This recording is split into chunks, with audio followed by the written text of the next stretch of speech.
రంగారెడ్డి జిల్లా తంగడపల్లి గ్రామంలో TSRTC bus సర్వేను చేవెల కాంగ్రెస్ పార్టీ ఇన్ఛార్జ్ భీం భరత్ ప్రారంభించారు. ప్రజలకు ఇబ్బంది కలగకుండా బస్సు సౌకర్యాన్ని ఏర్పాటు చేశామని తెలిపారు. ఇంతకుముందు తంగడపల్లికి మెహదీపట్నం డిపో బస్సు వచ్చేదని గుర్తు చేశారు. అయితే కరోనా సమయం నుంచి ఆ బస్సు రావటం లేదన్నారు. దానివల్ల ప్రజలు ఇబ్బంది పడ్డారని ఆయన గుర్తు చేశారు. తంగడపల్లి గ్రామ పెద్దలకు గ్రామస్తులకు ఇక్కడికి వచ్చినటువంటి మీ అందరికీ కూడా శుభాకాంక్షలు ధన్యవాదాలు తెలియజేసుకుంటా ఉన్నా. చాలా సంవత్సరాలైంది బస్సు బంద్ అయిపోయింది. కరోనా సమయంలో బస్సు బంద్ అయిందని చెప్పారు. అప్పటి నుంచి మీరు ఇక్కడ ఉన్నటువంటి ప్రజాప్రతినిధులకు ఎవరైతే అధికార పార్టీ నాయకులకు అందరూ కూడా బస్సు కావాలి, ప్రజలు ఇబ్బందులు ఎదుర్కొంటున్నారు, విద్యార్థులు ఇబ్బందులు ఎదుర్కొంటున్నారు, మహిళలు రైతులు అందరూ కూడా ఇబ్బందులు ఎదుర్కొంటున్నారు, బస్సులు ఎట్టి పరిస్థితుల్లో మళ్ళీ పునరుద్ధరణ చేయాలని చెప్పి మీరు చాలా సంవత్సరాల నుంచి ప్రయత్నం చేస్తున్నారు. చాలా అధికారులను అందరూ కూడా కలిసిరు, కానీ జరగలేదు, చాలా ఆలస్యమైంది. అయితే మొన్న అసెంబ్లీ ఎన్నికల్లో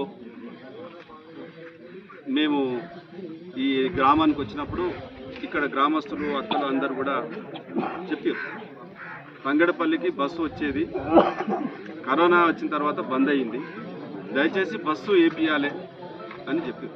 తంగడపల్లి హైదరాబాద్ నుంచి బస్సు వెళ్ళిందంటే తంగడపల్లి అని కనబడేది. కానీ టీఆర్ఎస్ ప్రభుత్వం ఉన్నప్పుడు మా బస్సును బంద్ చేసిర్రు. మళ్ళీ యథావిధిగా గ్రామ కమిటీ వాళ్ళు భీం భారత్ అన్న ప్రోత్సాహము, మరి కాంగ్రెస్ పార్టీ సత్యనారాయణ రెడ్డి ప్రోత్సాహము, దానివల్ల బస్సు వచ్చింది, సంతోషపడాలి, అందరూ సంతోషం వ్యక్తం చేయాలి. రెండవది, డ్రైవర్ను కానీ కండక్టర్ని కానీ ఎలాంటి సతాయించకూడదు. ఏమన్నా బండ్లు గిన్నె అడ్డం ఉంటే కొంచెం చెప్పి చేసి సామరస్యంగా వాళ్ళను బండ్లను పక్కకి జరిపించి టైం మీద వచ్చి వాళ్ళ ఏమైనా బాధగాథలు ఉంటే మీరు అర్థం చేసుకోవాలి. ఎందుకంటే డ్రైవరే అసలు మెయిన్ ఇంపార్టెంట్. ఆయన చక్కగా పోయి మంచిగా ఇజ్జత్ అక్కడ చెప్పినట్టు మన బస్సు కూడా సరిగ్గా టైం మీద వస్తుంది. హైదరాబాద్ నుంచి బస్సు వెళ్ళిందంటే చాలా రోజుల క్రితం బస్సు బంద్ అయిందని చెప్తా ఉన్నాం. చాలా ఈరోజు ప్రారంభోత్సవం చూస్తుంటే ఎక్కడైనా గ్రామంలో బస్సు వచ్చిందంటే ఇద్దరు ముగ్గురు ఉంటుండ్రు, ఇక్కడ ఏదో వచ్చిందిలే పోయిందిలే అన్నట్టుంటుండే. ఈరోజు ఎప్పుడు లేనప్పుడు ఈ రోజే ప్రప్రథమంగా తంగడపల్లికి బస్సు వచ్చినటువంటి ఫీల్ అవుతున్నారు. చాలా సంతోషం. నిజంగా పెద్దలు అన్నట్టు మేము అప్పట్లో చూస్తుంటే బస్సులో వస్తుంటే పోతుంటే బస్ స్టాండ్లో కూడా తంగడపల్లి అని అనిపిస్తుంది. కానీ చాలా రోజులు అయిందంటే ఇది చాలా బాధాకరమైన విషయం. ఈరోజు ప్రభుత్వం మనది, ప్రజాప్రభుత్వం, ప్రజాపాలన వచ్చింది.